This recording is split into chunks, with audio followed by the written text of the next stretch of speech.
Well, hi everyone, and welcome to another fun-filled edition of Adam's Music Box, where on this day in 1985, Sting released his first solo album, Dream of the Blue Turtles, and it was a controversial album, not because any of the lyrical or thematic content, that was the classic Sting that we already knew from The Police, very literary, very metaphorical, but the music was something very different. So, to understand how Sting arrived at this unique album, let's see where he had been. Well, the Police, which started in the late 70s, were a band that can best be described as progressive new wave. In some ways, progressive punk, and you could even call them a rock reggae fusion band because of their extreme propensity for very fast reggae rhythms set to typical, well, not that typical, rock songs. Why I say not that typical is because the chords used, particularly by Andy Summers, and the interesting, sophisticated bass lines of Sting were anything but typical. But again, and this is one of the most important things to remember about any genre of music, genres are best defined by the audience who consumes them rather than the intent with which the musicians make them. And that isn't necessarily an artistically correct way to look at things, but in terms of ease of communication and in terms of the marketplace realities of a financially driven, unfortunately, music industry, that is the best way to look at it. And again, I'll quote Frank Zappa here. He said his music is not rock and roll necessarily at all, but it falls under that category because it's mainly consumed by rock and roll audiences. So, in that sense, the Police were a rock and roll band. And because of their punky attitude, because of their new wave identity, and for many other reasons, they fit into that genre, although they were always something different. Even though Sting started off as a progressive rock musician, and Stuart Copeland as well. Stuart Copeland was in Curved Air, a prog rock band with the violin and all.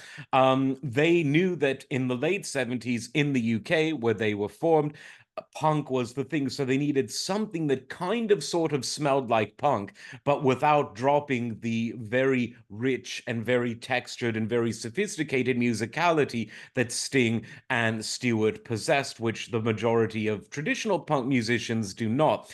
And then, of course, there was Andy Summers, who came from a mostly jazz and jazz fusion background. Again, very, very talented musician from the punk world, but it worked. Having musicians that were very, very skilled play this kind of music more or less invented new wave. You could say that the Cars and that Blondie and Gary Newman and others that were kind of sort of around that time of the late 70s, early 80s also invented what would become known as new wave. But the Police really encapsulated that because they took the sophistication of progressive rock with the tempi and attitudes of punk.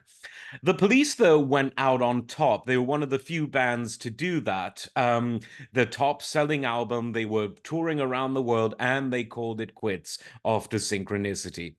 And Sting then regrouped and came up with a solo album very unlike The Police, because here there was no bones about it. Every single musician on this album, apart from perhaps Sting, is known primarily as a jazz musician. Let's just look at the lineup of the band that he formed for this album, The Dream of the Blue Turtles.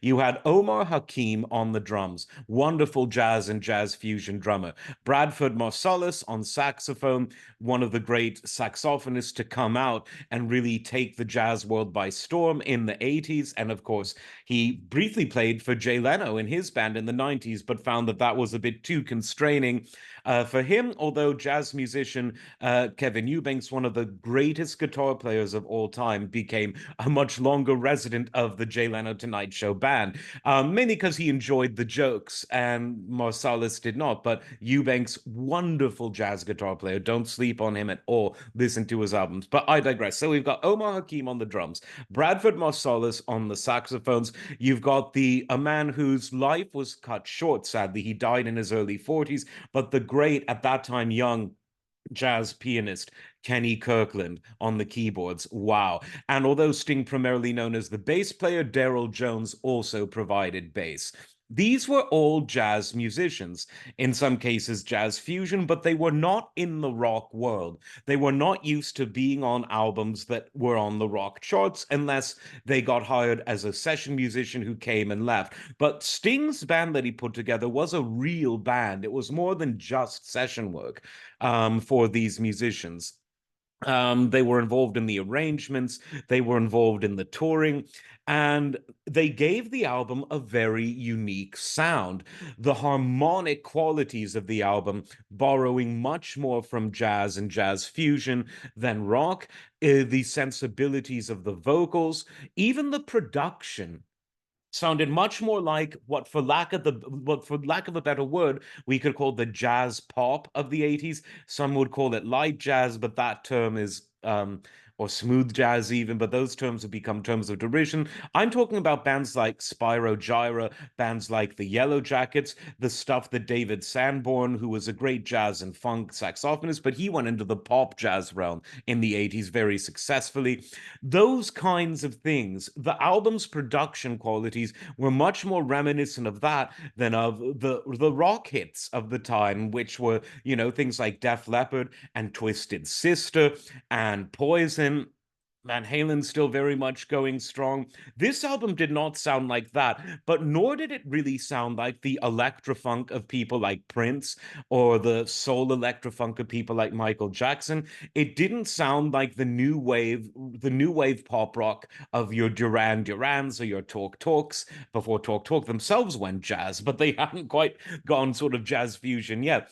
So this album definitely was fusion because you had someone who was famous for being a very well-known rock-oriented songwriter, and now he's playing with all of these jazz and jazz fusion musicians. And the album was a sound that was very unique, both because of these musicians and because of that production style that I mentioned. And the album sold big and people really liked it. And I think one of the reasons that it did so much better than a lot of sort of jazzy rock albums of this time is because Sting has always had that ability to write songs that are very, very memorable in terms of their hook, in terms of their refrain, in terms of the lyrics themselves. And those qualities, which Sting very much had in the Police, they remained and they would remain, even though for the next several albums Sting did, arguably even beyond that, he retained the sort of jazz sensibilities of the bands around him, of the musicians around him, never really going back to anything remotely like traditional rock. Not again, not that the Police were traditional rock, but it smelled and felt much more rock than the Dream of the Blue Turtles and his subsequent solo albums. In this sense, Sting kind of became his own genre, where he retained his foothold in the pop world, insofar as he was really popular. Everyone knew Sting, everyone bought his albums, but he did that without really surrendering to pop sensibilities of the decade or of the next decade. He allowed himself, and the music listening public allowed him to develop his own genre that was jazz oriented, a bit of modern funk, a bit of reggae, because he always loved reggae rhythms, whether in his solo career or in the Police. And audiences never really tried to force him to, oh, can't you do something a bit more like mainstream pop or mainstream rock? He got away with being this kind of pop jazz fusion fit for the 80s, and this lasted well into the 90s. And that says a lot about a subject that we talked about just the other day. Don't underestimate audiences.